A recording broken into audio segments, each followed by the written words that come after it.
Bonjour à tous, je voudrais faire cette vidéo pour essayer de parler d'un sujet d'actualité sur l'entérinement des nouveaux membres de la CENI, c'est-à-dire les membres qui doivent provenir de l'opposition, en l'occurrence du FCC.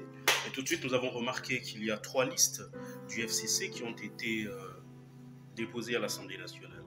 C'est donc cette division que nous craignons.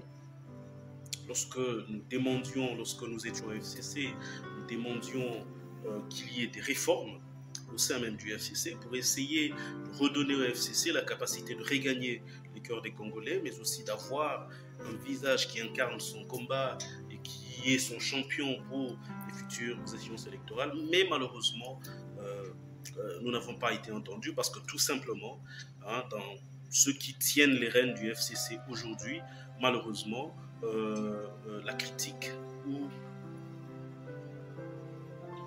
un autre son de cloche n'est pas accepté. Mais pour nous, ça, c'est pas important. Nous ne nous en réjouissons pas.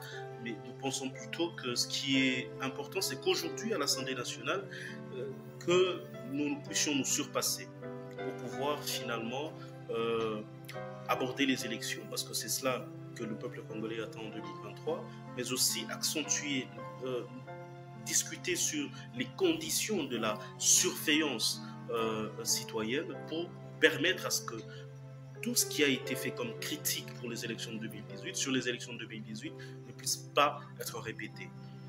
La non-publication des résultats bureau de vote par bureau de vote, la publication des résultats des flash disques alors que la loi l'interdisait, mais aussi un certain nombre de réformes comme la fin du seuil électoral qui justement est un frein aux ambitions des indépendants et aux ambitions d'ailleurs d'un certain nombre de personnalités, regroupements assez représentatifs d'un certain milieu de la République.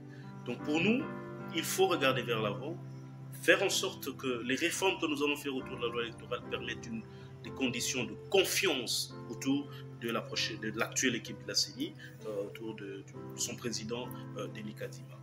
Voilà donc notre petite contribution sur ce sujet. Nous espérons que l'Assemblée nationale va réussir à concilier les différentes factions qui ont déposé les listes des membres de la CENI. Merci beaucoup.